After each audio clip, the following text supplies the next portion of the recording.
कहानी की शुरुआत होती है फीमेल लीड जू को दिखाते हुए, जो पढ़ाई में अच्छी नहीं थी पर उसे पेंटिंग करना बहुत ही अच्छा लगता था, इसीलिए उसे एक 3rd ग्रेड आर्ट्स कॉलेज में एडमिशन मिला। तो आज कॉलेज में स्कॉलरशिप्स दिए जा रहे थे जो स्पॉन्सर कर रहे थे मिस्टर वे किंग, यूनमा कॉर्पोरेशन का सीईओ जो इस कहानी का मेन लीड है। तो स्कॉलरशिप में जू का भी नाम आता है, मगर उसका नाम सुनकर किसी को भी बिलीव नहीं होता, क्योंकि पढ़ाई के मामले में कॉलेज में भी उसकी स्कूल जैसी ही हालत थी, इसीलिए तो जू के फ्रेंड्स को भी बिलीव नहीं होता। पर फिर जू भागते हुए कुछ देर में पहुंच जाती है, जिसे जब पता चलता है कि उसे स्कॉलरशिप मिल रहा है, इवन उसे खुद भी बिलीव नहीं होता। इसलिए वो अपने फ्रेंड से कहती कि शायद कोई गलती हुई होगी या तो फिर किसी दूसरे जू का नाम होगा, मगर प्रोफेसर कंफर्म करते हुए बताते हैं कि वो जू तुम ही हो। जो सुन वो शॉकिंगली स्टेज पर जाती है, जहाँ पर स्कॉलरशिप देने के लिए खुद वेकिंग उसके पास आता है, जिसे देखकर वो पूछती है कि आखिर आप यहाँ कैसे। तभी शुरू होता है एक फ्लैशबैक। 1 महीने पहले जू the mountain art gallery hotel गई थी, वहाँ पर इंटर्नशिप के लिए अप्लाई करने के लिए, जहाँ का सुपरवाइजर उसे काम पर रखना नहीं चाहता था, क्योंकि वो एक आर्ट्स कॉलेज की स्टूडेंट थी, इसीलिए उसे होटल मैनेजमेंट का काम आता तो नहीं होगा। मगर जू ने अपने दूसरे टैलेंट से लाइक भारी चीजों को उठाना, हर चीज सही से और टाइम से फिनिश करना, इन सब के बारे में बताकर सुपरवाइजर को मना लेती है। लेकिन वो तो यहाँ स्पेशली अपने क्रश को चाइनीज वैलेंटाइंस डे पर प्रपोज करने के लिए आई थी, जो 1 महीने बाद अपने कुछ दोस्तों के साथ यहाँ पर एक ट्रिप के लिए आने वाला था। तो जू के उस चाइल्डहुड क्रश का नाम था मिंग चेंग, जो बचपन से उसका नेबर है। तो जू यहाँ पर 1 महीना काम करके मिंग चेंग और उसके फ्रेंड्स के लिए होटल का स्पेशल रूम बुक करती है। तो जू मिंग चेंग के लिए लव लेटर लिखती है, जिसके साथ एक रिंग एक कवर में डालकर उस रूम के पिलो के नीचे रख देती है और बहुत खुश हो रही होती है। लेकिन इधर हमें पता चलता है कि मिंग चेंग जू को तो सिर्फ अपना दोस्त मानता है। तो होटल की ओर आते हुए मिंग चेंग की कार खराब हो जाती है, जिस वजह से उन्हें होटल पहुंचने में देर होने वाली थी। तो इस बार में मिंग चेंग जू को कॉल करके बताता है और कहता है कि वहां पहुंचने के बाद वो लोग साथ में मीटियोर शावर देखने के लिए जाएंगे, जो सुनकर ही जू की खुशी का तो ठिकाना ही नहीं रहता। तभी अचानक होटल में सारे लोग भागम भाग शुरू कर देते हैं, क्योंकि अभी होटल के मालिक यहाँ पर आने वाले हैं अपनी गर्लफ्रेंड के साथ, जो कि और कोई नहीं बल्कि हमारा मेन लीड वेकिंग होता है। लेकिन जू को तो होटल के सीईओ के बारे में कुछ भी पता नहीं होता। तो होटल के अंदर एक फेमस पेंटर की पेंटिंग के साथ सेल्फी खींचने लग जाती है। अभी उसे सुपरवाइजर देख लेता है, तो उसे डांट कर वो उसे अपने साथ बाहर ले आता है बॉस का वेलकम करने के लिए। लेकिन वेकिंग तो दूसरी ओर से अपना सारा क्लीनिंग का सामान लेकर उसी स्पेशल रूम में चला जाता है जो जू ने बुक कराया था, जहाँ पर मास्क वगैरह लगाकर वो रूम की पूरी साफ सफाई करने लग जाता है, जिस चक्कर में वो जू का लव लेटर भी फेंक देता है। और यहाँ हमें पता चलता है कि वेकिंग को तो बहुत ही खतरनाक ओसीडी है, जिसकी वजह से उसे ह्यूमन टच से एलर्जी है, इसलिए वो कुछ ज्यादा ही क्लीन फ्रीक है। तो रूम की साफ सफाई करके वो उस रूम का सारा सामान बाहर फेंकवा देता है। इस बारे में जब जू को पता चलता है तब तो वो बहुत ही परेशान होती है। ऊपर से वेकिंग सुपरवाइजर को कॉल करके बताता है कि वो जिस रूम में ठहरा है उस रूम की साफ सफाई अच्छे से नहीं की गई है, इसके लिए सुपरवाइजर उसे सॉरी वॉरी कहता है। वेकिंग उसे अपने लिए एक बटलर का इंतजाम करने के लिए कहता है, जो 24 घंटे उसके आसपास रहेगा। अब उस रूम की जिम्मेदारी थी जू पर, इसलिए सुपरवाइजर पहले तो उसे डांट लगाता है रूम की साफ सफाई अच्छे से न करने की वजह से, जिसके पनिशमेंट के तौर पर उसे वेकिंग का बटलर बना देता है। तो इस मौके का फायदा उठाकर जू अपने लेटर को ढूंढने के लिए उस रूम में जाती है, जहाँ जाकर वो देखती है कि पूरे रूम का तो नक्शा ही बदल चुका था, इसीलिए उसे अपना लेटर बेड पर नहीं मिलता, क्योंकि वेकिंग ने तो उन सारी चीजों को ऑलरेडी फेंकवा चुका था। लेकिन वार्डरोब में एक सूट की पॉकेट में उसे उसी कलर का एक कवर दिखता है, जिसे लेने के लिए वो जैसे ही अंदर जाती है तभी अचानक वेकिंग उसके सामने आ जाता है और जू का हाथ उसके फेस पर जाकर लगता है। अब जू के टच करने की वजह से वेकिंग जोर से चिल्लाकर खुद ही भाग जाता है। फिर थोड़ी देर बाद बाथरूम में बाहर आकर उसे डांटने लग जाता है। तो जू से बताती है कि उसे वेकिंग का ही 24/7 बटलर अपॉइंट किया गया है। तो वेकिंग उसे एक फोन देता बताता है कि जब वो बुलाए तभी वो उसके सामने आए, वरना उससे दूरी मेंटेन करे। क्या कर उसे भगा देता है। जिसके बाद वेकिंग अपनी गर्लफ्रेंड के साथ खाना खा रहा था, जहाँ पर उस लड़की को देखकर जू को याद आता है कि वो तो मिंगचेंग की यूनिवर्सिटी में ही सबसे पॉपुलर लड़की है, जिसका नाम रेन है। तो यहाँ हमें पता चलता है कि किंग को एक बार लेक में गिरने से बचाया था, जिसके छूने पर वेकिंग को एलर्जिक रिएक्शंस नहीं हुए थे, इसीलिए वेकिंग ने उसे अपनी गर्लफ्रेंड बना लिया था। लेकिन यहाँ जब वेकिंग उसे उसकी एक लॉकेट लौटाने जाता है जो उस दिन वेकिंग के हाथ में रह गई थी, जिस दिन रेन ने उसे बचाया था, मगर उस लॉकेट को रेन पहचान ही नहीं पाती, जिससे वेकिंग को अब थोड़ा उस पर डाउट होने लगा था कि उस दिन उसे बचाने वाली शायद रेन नहीं थी। ऊपर से रेन जब उसके हाथ में टच करती है तो वेकिंग के एलर्जिक रिएक्शन शुरू हो जाते हैं, इसलिए वेकिंग हैंड ग्लव्स पहन लेता है। वहीं जू तो अपना लेटर लेने के फिराक में थी, जो उसे लग रहा था कि वेकिंग के सूट के पॉकेट में है, मगर इससे पहले वो कुछ करती वेकिंग रेन को लेकर चला जाता है। तो रेन वेकिंग के क्लोज आने के लिए उसे बैक हग कर लेती है, जिससे वेकिंग को फिर से एलर्जिक रिएक्शंस होने लगते हैं, जिससे परेशान होकर वो जल्दी से जू को मैसेज करता है और उसे किसी बहाने से रेन को यहाँ से भगाने के लिए कहता है। मगर जू तो ये फ्री में करने वाली नहीं थी, इसीलिए वो उसे पैसे डिमांड करती है, जिसके लिए वेकिंग मान जाता है। तो जू आकर रेन को रेस्ट करने के बहाने रूम भेज देती है। तो वेकिंग इसके बदले जू को उसके पैसे दे देता है, मगर अपने रूम जाने पर उसे पता चलता है कि उसके पूरे बॉडी पर एलर्जी की वजह से रैशेस आ गए थे। जिसके बाद हमें वेकिंग के बारे में पता चलता है कि काफी सालों के इलाज के बाद भी उसका ये एलर्जी ठीक नहीं हो रहा है, जिससे परेशान होकर जब वो एक दिन बहुत ज्यादा ड्रिंक करके लेक के पास गया ही था कि तभी पैर स्लिप होने की वजह से वो ब्रिज से नीचे गिरने ही वाला था, मगर तभी एक लड़की ने आकर उसका हाथ पकड़कर उसे ऊपर खींच लिया था, जिससे वेकिंग उस लड़की के ऊपर जा गिरा था, मगर उसके टच करने पर भी वेकिंग को कोई भी रिएक्शंस नहीं हुआ था। तभी उसी लड़की का वो लॉकेट भी वहीं पर गिर गया था और वेकिंग भी बेहोश हो गया था। पर जब उसे होश आया तब उसके सामने रेन आ गई थी। इसीलिए वेकिंग को लगा था कि शायद रेन ने ही उसे बचाया था, इसीलिए उसने रेन को अपनी गर्लफ्रेंड बना लिया था। मगर अब उसे पूरा यकीन हो गया था कि रेन वो लड़की नहीं थी। वहीं जू एक और बार अपना लव लेटर ढूंढने के लिए चुपचाप से वेकिंग के रूम में घुस जाती है, लेकिन वार्डरोब में छुपने के चक्कर में वो फिर से पकड़ी जाती है। तो वो कई सारे बहाने मारने लग जाती है, मगर वेकिंग को तो उसकी किसी भी बातों पर बिलीव ही नहीं होता। अब जू को बाहर निकालने के चक्कर में जब वो उसे बाहर खींचता है तो वो उसके करीब चली आती है, जिससे वो फिर से उसके बॉडी पर टच करती है और इस बार तो उसके बॉडी पर उसे रैशेस भी दिख जाते हैं, जिससे वेकिंग उस पर और ज्यादा भड़क जाता है। तो वो उसे दोबारा उसके सामने ना आने की वार्निंग देता है, वरना वो उसे काम से निकाल देगा। ये बोलकर उसे रूम से बाहर निकाल देता है। तभी जू को मिंगचिंग का कॉल आता है, जो बताता है कि वो लोग एक गाड़ी में लिफ्ट लेकर होटल की ओर आ ही रहे हैं, तो रात में मिलकर वो लोग मीटियोर शावर देखेंगे। ये सुन जू तो खुश हो ही रही थी, पर तभी उसे याद आता है कि अभी तक तो उसे अपना लेटर ही नहीं मिला है। तो वो इस मामले में हेल्प मांगने के लिए रेन के पास जाती है। तो रेन उसका लेटर ढूंढने में उसकी हेल्प करने के लिए मान जाती है, जिसके बदले वो जू से कॉन्ट्रासेप्टिव्स लाने के लिए कहती है, जिनकी ये सारी बातें दूर से वेकिंग सुन लेता है। अब जू तो सुपरमार्केट के लिए चली जाती है, जिस वजह से वेकिंग को उस पर बहुत ज्यादा गुस्सा आता है। तो वो सुपरवाइजर को कॉल करके जू को निकालने के लिए कह देता है। अब जू गिरते पड़ते हुए दुकान पहुंच जाती है, जहाँ से सामान खरीद कर वो वापस आ जाती है। वहीं इधर वेकिंग रेन से ब्रेकअप कर लेता है। वहीं जू को तो सुपरवाइजर अंदर नहीं जाने देता। अब उसे पता चलता है कि बॉस ने तो उसे निकलवा दिया है, इससे वो तो बहुत ज्यादा गुस्सा हो जाती है, क्योंकि वो तो उसकी गर्लफ्रेंड के लिए ही काम करने गई थी। इसीलिए वो वेकिंग से बदला लेने के लिए उसका वेट करने लगती है। अब वेकिंग जब रेन से ब्रेकअप करके बाहर आता है तो जू उसके कार में बैठ जाती है, ताकि वो वेकिंग से अपना लेटर वापस ले सके। अब आधे रास्ते में वेकिंग को पता चलता है कि जू तो बैक सीट में छुपी हुई है, तो वो उसे चुपचाप से निकल जाने के लिए कह देता है, वरना वो उसकी पुलिस कंप्लेंट कर देगा कि जू उसे स्टॉक कर रही है। लेकिन जू तो अपना लेटर लिए बिना जाने वाली नहीं थी। वेकिंग तो उसे समझा समझा कर थक जाता है कि उसे किसी भी लेटर के बारे में पता नहीं है, मगर जू मानने को तैयार नहीं होती। वो तो उसका सूट चेक करने ही लग जाती है, जिससे उनकी बहस शुरू होती है। मगर इस चक्कर में उनकी कार जाकर पत्थरों से ठुक जाती है, जो देखकर जू तो खेतों की ओर भागने ही लग जाती है। तो वेकिंग उसे डांटते हुए उसके पीछे पड़ जाता है, मगर हमारी जू कुछ ज्यादा स्ट्रॉन्ग होती है, जिस वजह से वो तो वेकिंग को धमकी दे देती है कि अगर उसे उसका लेटर नहीं मिला तो वो उसे नहीं छोड़ेगी। वेकिंग भागने की कोशिश करता है तो जू उसे नीचे गिरा देती है, फिर उसकी सूट की तलाशी लेने लग जाती है। तो वहीं इधर मिंगचन और उसके दोस्त होटल पहुंच जाते हैं, जहाँ पर उनका बुक किया हुआ रूम तो खाली हो चुका था, इसलिए मैनेजर उन्हें रूम की दे देता है। मगर मिंगचन काफी देर से जू को कॉल करने की कोशिश करता है, मगर जू तो उसका कॉल पिक ही नहीं करती, क्योंकि उसका फोन होटल में ही रह गया था। ऊपर से इनकी कार भी खराब हो गई थी, तो दोनों बस स्टॉप की ओर चलते हुए आ रहे थे, जहाँ पूरे रास्ते में तो इनका झगड़ा कंटिन्यू ही रहता है। पर आखिरकार जू से माफी मांग लेती है, क्योंकि उसके सूट में तो सच में कोई लेटर नहीं था। वहीं दूसरी ओर मिंगचन और उसके दोस्त मिलकर जू को हर जगह ढूंढने लग जाते हैं, जहाँ बारिश में एक जगह उन्हें रेन दिख जाती है, जिसके घुटने पर से खून निकल रहा था। तो वो सभी मिलकर पहले रेन को उसके रूम तक छोड़ने के लिए जाते हैं। वहीं इधर ये दोनों तो अपनी इस हालत का जिम्मेदार एक दूसरे को ठहराते हुए बस स्टॉप तक पहुंचकर फिर से बहस करने लगते हैं। बारिश रुक जाती है तो दोनों मिलकर मीटियोर शावर देखते हैं, फिर बस के आने पर दोनों बैठकर निकल जाते हैं, जहाँ और थोड़ी देर के लिए एक दूसरे को झेलने के बाद वेकिंग नीचे उतर जाता है। मगर जाने से पहले दोनों एक दूसरे को कहकर जाते हैं कि दोबारा से वो दोनों एक दूसरे का चेहरा कभी नहीं देखना चाहेंगे। वेकिंग तो एक आदमी से फोन लेकर अपने असिस्टेंट को कॉल करके बुला लेता है, जहाँ असिस्टेंट उसे जू के बारे में सब कुछ बताता है कि वो एक गरीब लड़की है, मगर अपने दोस्तों के साथ यहाँ का मीटियोर शावर देखने के लिए वो 1 महीने पहले यहाँ पर इंटर्नशिप करने के लिए आ गई थी। बाकी वो ना ही किसी की स्पाई थी, ना ही कोई रिपोर्टर थी। तो ये सब जानने के बाद वेकिंग सुपरवाइजर को कॉल करके आज के लिए उसे होटल में रहने की परमिशन दे देता है। तो वो होटल अपना सामान लेने के लिए पहुँचती है, जहाँ सुपरवाइजर उसे बताता है कि बॉस ने उसे आज रात यहाँ पर रुकने की परमिशन दे दी है। तभी वहाँ पर मिंगचेंग आता है, तो पहले वो थोड़ा उसे डांटता है अचानक बिना बताए कहीं भी चले जाने के लिए, और इतनी दूर आकर इंटर्नशिप करने के लिए भी। वहीं इधर वेकिंग घर आकर देखता है कि उसे तो कोई भी एलर्जिक रिएक्शंस नहीं हुए थे, जबकि जू ने तो उसे काफी बार टच किया था, जो देख वो तो हैरान था। वहीं इधर जू को मिंगचेंग से अपनी फीलिंग्स बताने का मौका ही नहीं मिलता उसके दोस्तों की वजह से।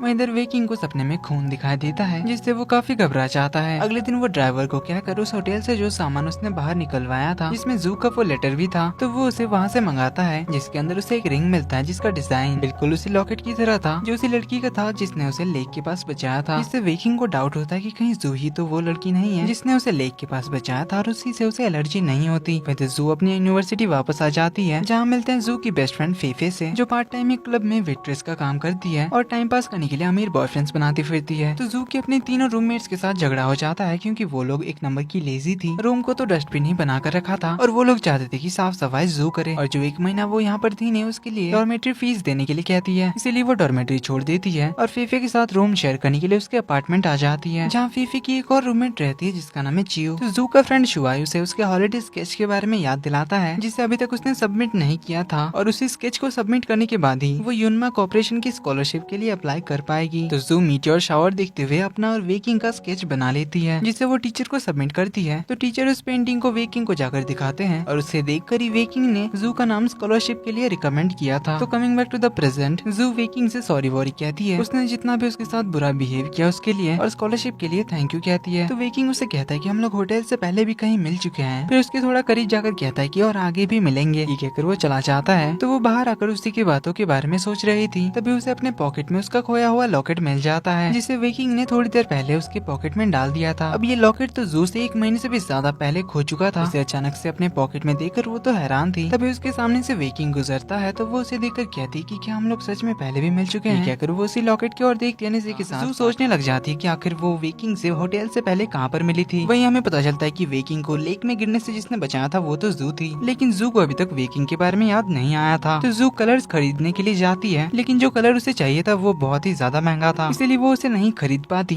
लेकिन तभी एक लड़का ट्रॉली हाथों में पकड़े हुए हेडफोन्स लगाकर जू के स्टेयर्स को टक्कर मार देता है, जिससे वो ट्रॉली में आकर गिरती है। पर वो लड़का तो उसके ऊपर ही कलर्स के सारे डब्बे ट्रॉली में भर के ले जाता है, खरीद भी लेता है। लेकिन जू को एक बार भी सॉरी नहीं कहता, बस जू को जो कलर चाहिए था वही उसे देकर चला जाता है। इस लड़के का नाम है निंग, जो इस कहानी का सेकंड लीड है। तो ये अपने आंटी से बात करने जाता है, जिनकी बातों से हमें पता चलता है कि निंग अभी अभी अब्रॉड से यहाँ पर आया है। वहीं इधर वेकिंग अपने डॉक्टर को जू के बारे में बताता है कि जिसने उस लेक से बचाया था वो जू थी, और उसके टच करने से वेकिंग को एलर्जिक रिएक्शंस नहीं होते, इसलिए वेकिंग जू को अपने करीब रखकर इस अजीब से एलर्जी के बारे में पता लगाना चाहता था, जिसके लिए उसने जू की कमजोरी का पता लगा लिया था, जो कि थी उसकी गरीबी। इधर मिंगचिंग तो जू से स्कॉलरशिप पाने की खुशी में पार्टी लेता है और उसे अपने ही यूनिवर्सिटी में पोस्ट ग्रेजुएट के लिए अप्लाई करने के लिए कहता है, जिसके लिए जू को पहले अपने आने वाले एग्जाम में पास होना होगा, जो जू के लिए बहुत ही मुश्किल था। वही हमें पता चलता है कि निंग तो एक बहुत ही फेमस पेंटर है, जो शुनरान नाम से पेंटिंग बनाता है, और उसी के पेंटिंग्स का जू भी बहुत ही बड़ी फैन है। तो निंग को पार्सल में 2 बॉक्सेस मिलते हैं, जिसके अंदर गर्ल्स इनरवेयर्स थे, यानी कि इसके घर पे रॉन्ग डिलीवरी हुई है, इसलिए वो बॉक्स के ऊपर में जो नंबर लिखा हुआ था उस पर कॉल लगाता है, जो कि जू उठाती है। तो निंग उसे इनरवेयर्स के बारे में बताने लग जाता है, जो सुन जू को लगता है कि कोई बदमाश लड़का होगा, इसीलिए वो उसे 2-4 गाली देकर कॉल काट देती है। वहीं घर आकर जियो उन्हें बताती है कि उनके ऊपर वाले फ्लोर में एक लड़का रहने के लिए आया है, जिसका बहुत सारा सामान यहाँ पर डिलीवर हो गया था। तो उनसे तंग आकर जियो ने बाद में आने वाले सारे डिलीवरी पर्सन्स को सीधे ऊपर जाने के लिए कह दिया था। ये बात सुनकर उसे उस स्ट्रेंजर की कॉल का याद आता है, जो उसे इनरवेयर्स के बारे में बता रहा था, जो सुन फेफे कहती कि उसी ने तो इनरवेयर्स ऑर्डर किया था, इसीलिए वो उसी स्ट्रेंजर को कॉल करने के लिए कहती है। अब वो कॉल लगाती है तो फोन की घंटी ऊपर से आती है। दोनों भागकर ऊपर जाते हैं, डोरबेल बजाते हैं। निंग के बाहर आने पर वो लोग उससे पार्सल के बारे में पूछते हैं। इस पर निंग बताता है कि उसे याद नहीं है उसने कहाँ रख दिया, क्योंकि वो अपने काम में बिजी था। तो वो उन दोनों को ढूंढने के लिए अंदर बुलाता है, जहाँ उसका पूरा घर तो पेंटिंग से भरा पड़ा था। अब बॉक्स को ढूंढने के चक्कर में फेफे गलती से एक बाउल तोड़ देती है, जो देखकर निंग तो एकदम से शॉक्ड हो जाता है और एकदम से चुप हो जाता है, बस बाउल की टुकड़ों को और देखे जा रहा था। जो देख पहले तो फेफे कहने लगती है कि ये तो एक सेरेमिक बाउल है, जो काफी सस्ती होगी, तो वो उसके लिए दूसरा ला देगी। मगर निंग तो एकदम से साइलेंट ही रहता है, जो देखकर फेफे को अब थोड़ा घबराहट सी हो रही थी, इसीलिए वो जू को लेकर भाग जाती है। फिर नीचे आकर परेशान हो ही रही थी कि आखिर उस बाउल में ऐसा क्या खास था, जो वो लड़का एकदम साइलेंट हो गया था। वो अभी जाकर उसके लिए एक दूसरा खरीद कर ला देगी, मगर अभी उसे क्लब की पार्ट टाइम जॉब के लिए जाना था, तो वो अपनी जगह पर जू को आज काम पे भेज देती है। अब वो प्राइवेट क्लब था, इसीलिए पहले से ही किसी ने बुक कर रखा था, जो और कोई नहीं बल्कि वेकिंग था, जिसे देखकर जू अपना मुंह छुपाने लग जाती है कि कहीं वो उसके यूनिवर्सिटी में कंप्लेन ना कर दे। लेकिन वेकिंग ने तो उसे पहचान लिया था, पर फिर भी वो उसे कुछ भी नहीं कहता।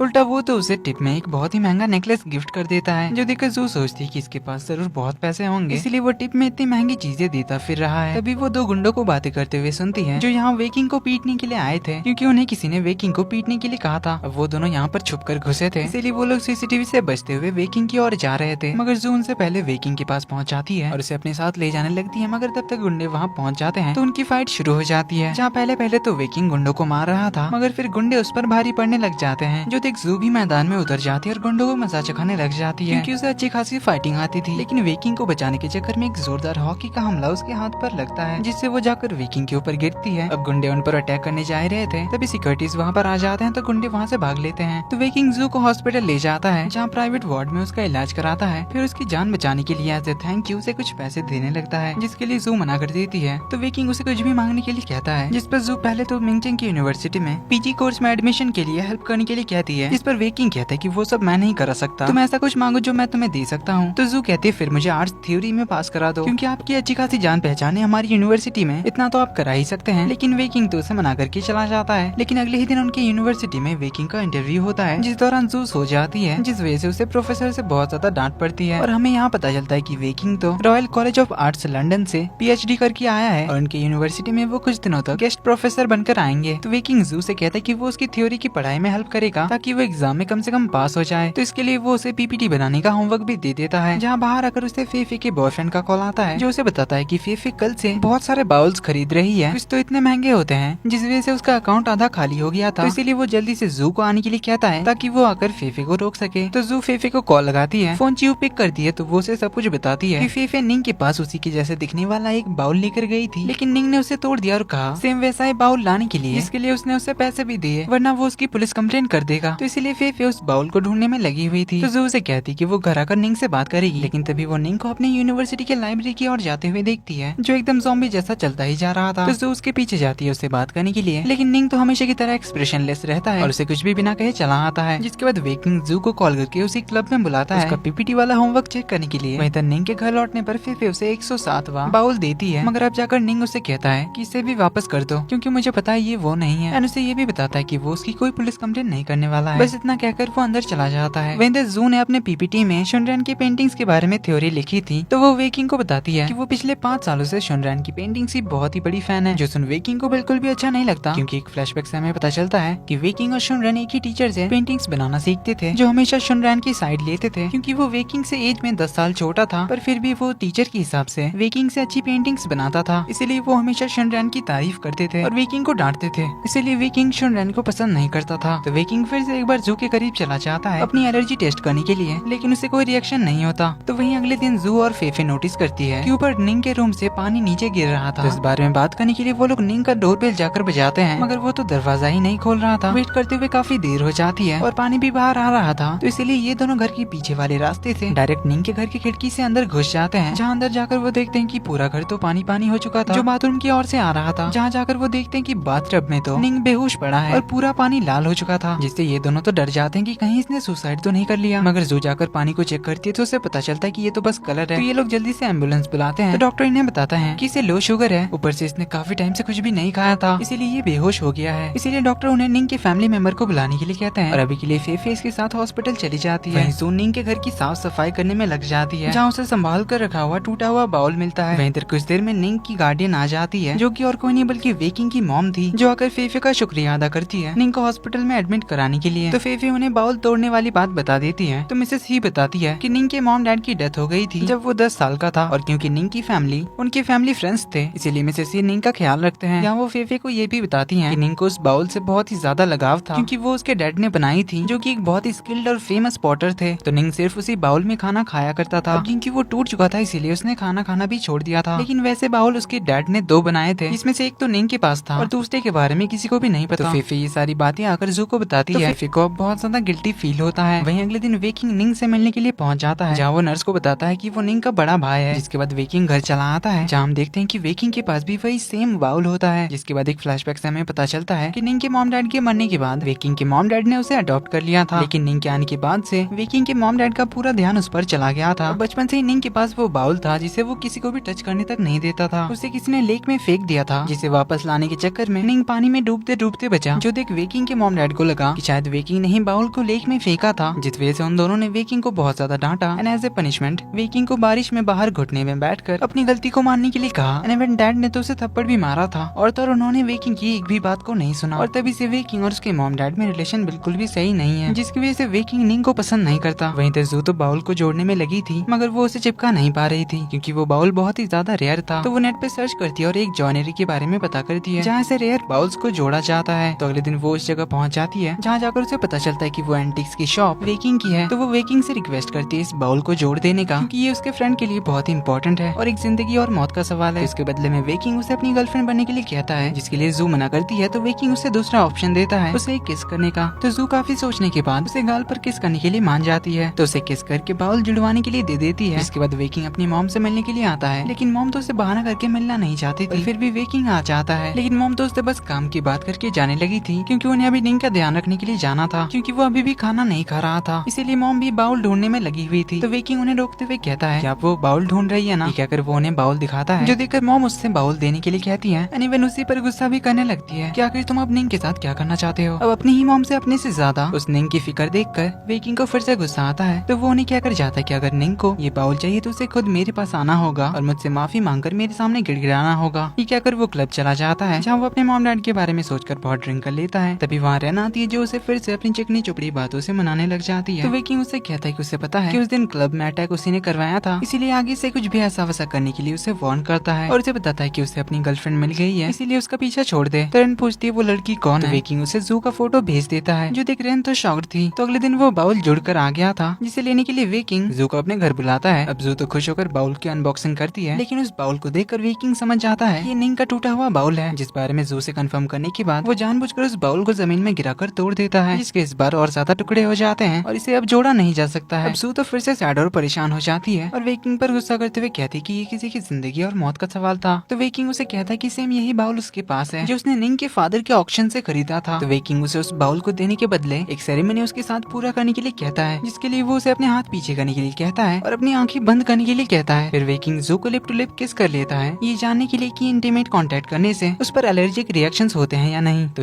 अब जू तो उसे छुड़ा नहीं पा रही थी, क्योंकि अगर वो ज्यादा हिली तो बाउल नीचे गिर जाएगा, इसीलिए वो पीछे की तरफ आती है और एक टेबल पर बाउल को रखकर उसे धक्का मार देती है, जिससे वेकिंग जाकर उसके एंटी कलेक्शन के ऊपर गिरता है, जिससे वो सारे चकनाचूर हो जाते हैं। तो जू जल्दी से वहाँ से भाग जाती है, मगर वेकिंग तो उन सारे एंटिक्स की फोटो खींचकर जू को भेजने लग जाता है। उसे कहता है कि ये सारे तुमने तोड़े हैं, तो अब तुम्हें इसके लिए मुझे पे करना होगा, जिनकी प्राइस तो मिलियंस में थे, जिससे जू तो परेशान हो जाती है, लेकिन वो भी इस बाउल को निंग के पास पहुँचाने में लग जाती है। वहीं इधर वेकिंग को अब एक नया बहाना मिल गया था जू को अपने करीब रखने का, ताकि वो अपने एलर्जी के बारे में पता लगा सके। वहीं इधर निंग तो उसके बाउल के बिना खाना नहीं खा रहा था, पर तभी जू फेफे को ये बाउल देकर उसे हॉस्पिटल भेजती है, जिसे देखकर निंग उस बाउल में खाना खाने लग जाता है, जिससे खाना खाता देख मिसेस ही बहुत ज्यादा खुश होती है। तो वो फेफे का शुक्रिया अदा करती है, एज ए थैंक यू से बहुत सारे पैसे देती है और फ्यूचर में निंग का ध्यान रखने के लिए भी वो उसे पैसे देंगी। अब फेफे पैसे लेना तो नहीं चाहती थी, मगर मिसेस ही के फोर्स करने पर वो पैसे रख लेती है। वैसे जू तो उन सारे कलेक्शंस की प्राइस देखकर शॉक्ड हो जाती है, सोचने लग जाती है कि आखिर उसे इतने सारे पैसे कहाँ मिलेंगे। वहीं से रात को अपने डैड के कर्जे का भी सपना आता है, जिन्होंने किसी से कर्जा लिया था और लौटा नहीं पाए थे। तब उसके गुंडों ने घर की तोड़फोड़ कर दी थी, जिससे वो तो और ज्यादा डर जाती है, क्योंकि डैड का कर्जा तो हजारों में था, लेकिन उसका तो मिलियंस में कर्जा है। तभी उसे स्कॉलरशिप के पैसे रिसीव करने का मैसेज आता है। इधर वेकिंग को एक बॉल पार्टी की ओर से इनविटेशन आता है, जहाँ उसे अपने पार्टनर के साथ जाना था। तो वो पार्टनर के बारे में सोच ही रहा था, तभी उसे जू के यहाँ पर आने के बारे में पता चलता है। वहीं असिस्टेंट उसे ये भी बताता है कि निंग हॉस्पिटल से डिस्चार्ज हो गया है और वो अभी आपके डैड के स्टूडियो में रह रहा है। तो यहाँ हमें पता चलता है कि वेकिंग के डैड की डेथ हो चुकी है और जिस घर में निंग और जू रहते हैं वो जगह वेकिंग के डैड का स्टूडियो था, जहाँ का मालिक अब वेकिंग है। तो वो अपने असिस्टेंट से कहता है कि मेरे डैड के घर में उसके रहने का कोई हक नहीं है। ये कहकर वो असिस्टेंट को कुछ तो काम करने के लिए कहता है, जिसके बाद वो जू से मिलने जाता है, जहाँ पर जू से उसके स्कॉलरशिप के पैसे लौटा देती है एंड उसे प्रॉमिस करती है कि वो उसका सारा कर्जा चुका देगी। जो सुन वेकिंग कहता है कि अगर तुम इसी तरह पैसे लौटाती रही तब तो ना जाने पूरे पैसे चुकाने में तुम्हें कितने ही जन्म लेने पड़ेंगे, क्योंकि ना ही तुम्हारे पास कोई जॉब है, ना ही इस सिचुएशन में तुमसे कोई शादी करेगा जिस पर इतना बड़ा कर्जा हो। मगर एक रास्ता है सारे पैसे चुकाने का, जो कि होता है वेकिंग के साथ एक डील साइन करने का, जिसमें जू उसकी सारे ऑर्डर्स मानेगी और उसे ऐसे असिस्टेंट काम करना होगा जिसमें उसे बहुत ही ज्यादा सैलरी मिलेगी, जिससे वो आसानी से इसी जन्म में पैसे चुका सकती है। इस बारे में सोचने के लिए वो उसे एक दिन का टाइम देता है, जाने लगता है। तो जू उसे रोक कर कल के किस के बारे में पूछती है, तो वेकिंग कहता है कि वो तो बस एक छोटा सा एक्सपेरिमेंट था। तो जू कहती है फिर भी तुमने मुझे फोर्सफुली किस किया बिना मेरे कंसेंट के, तो तुम्हें इसकी रिस्पॉन्सिबिलिटी लेना होगा। तो वेकिंग हंसते हुए पूछता है कि क्या वो तुम्हारी फर्स्ट किस थी। तो जू इस सवाल को इग्नोर करने लग जाती है। तो वेकिंग कहता है ठीक है, इसके बदले तुम्हारा आधा कर्जा माफ, तो अब तुम्हें बस अगले 30 सालों तक कर्जा चुकाना होगा। ये कहकर चला जाता है। वहीं इधर मिसेस ही निंग को मिलने के लिए आती है, क्योंकि वो एक लंबे बिजनेस ट्रिप के लिए जा रही थी। तो वो निंग से अपने पड़ोसियों से घुलने मिलने के लिए कहती है और उसे ये भी बताती है कि नीचे रहने वाली लड़कियों को उन्होंने निंग का ध्यान रखने के लिए कहा है, तो अगर उसे कभी किसी चीज की जरूरत पड़े तो वो उनसे जाकर बात कर सकता है। तो मिसेस ही निकल जाती है अपने बिजनेस ट्रिप के लिए। वहीं इधर फेफे तो मिसेस ही के पैसे उड़ा देती है बहुत सारी शॉपिंग करके, लेकिन इधर वेकिंग ने निंग को निकालने की तैयारी कर ली थी और उसे आज ही अपना घर छोड़ना होगा। तो निंग जैसे ही घर वापस आता है वो घर का लॉक ही नहीं खोल पाता, क्योंकि पासवर्ड घर के ओनर ने बदल दिया था। तभी उसे ओनर का एक मैसेज भी आता है जिसमें उसे घर खाली करने के लिए कह दिया गया था। तो फेफे भी उससे बात करने के लिए आई थी। तो निंग उससे पूछता है कि वो लोग पिछली बार उसके घर में कैसे घुसे थे। तो फेफे उसे पीछे वाला रास्ता दिखा देती है, जिसके जरिए ऊपर जाकर निंग अपना सारा पेंटिंग का सामान ट्रॉली में भर के नीचे ले आता है और एक चिल्ड्रंस पार्क में जाकर बैठ जाता है, क्योंकि रहने के लिए अब उसके पास कोई घर नहीं था, ना ही वो मिसेस ही को कांटेक्ट कर पा रहा था। और वहाँ बैठे हुए जू से देख लेती है, जिसके साथ उसका सामान देखकर वो समझ जाती है कि लैंडलॉर्ड ने इसे घर से निकाल दिया है। अब निंग तो ज्यादा बातें नहीं करता था, इसीलिए वो चुपचाप से जाने लगता है, मगर जू को उसकी फिक्र होती है, इसीलिए वो उसे उनके अपार्टमेंट ले आती है। जहाँ आते हुए वो निंग से काफी सारे सवाल करती है, जिससे अब फाइनली निंग उसे सारी बात बताता है। तो घर आकर जू सभी को इसके बारे में बताती है। तो वहीं फेफे भी उसे बताती है कि उसे तो मिसेस ही ने पैसे दिए हैं निंग का ख्याल रखने के लिए, तो इसलिए अब इन्हें निंग का ख्याल तो रखना ही पड़ेगा। तो अभी के लिए ये लोग निंग के रहने के लिए सोफे का इंतजाम कर देते हैं, जहाँ पर निंग तो सोफे पर बैठते ही सो जाता है, जो देखकर फीफी को तो बहुत गुस्सा आता है कि हम लोग इसके लिए कितना कुछ कर रहे हैं और वो ऐसे ही सो गया। तो जू उसे समझाती है कि बेचारा पूरे दिन सड़क पे भटक रहा था, काफी थक गया होगा। तभी जू को उसके मॉम का कॉल आता है, तो हमें पता चलता है कि जू के फैमिली की भी हालत ठीक नहीं है। जू पार्ट टाइम जॉब्स करके उन्हें पैसे भेजा करती है, पर इस बार स्कॉलरशिप के पैसे मिलने के बाद भी उसके पास पैसे कम पड़ गए थे। ऊपर से अब तो वो बहुत ही बड़े कर्जे में भी थी, तो इसलिए वो अपनी किस्मत को कोसने लग जाती है। तभी निंग उसके डोर पे नॉक करता है, उसे कहता है कि उसे भूख लगी है, तो जू उसके लिए नूडल्स बनाकर लाती है। तो दोनों साथ में बैठकर नूडल्स खाते हैं। तो अब जाकर फाइनली निंग जू से अच्छे से बात करता है। वहीं अगले दिन जू वेकिंग के ऑफिस पहुंचती है और उसे कहती है कि वो डील के लिए तैयार है, क्योंकि उसे आकर पैसे भी तो चाहिए थे अपनी फैमिली को सपोर्ट करने के लिए।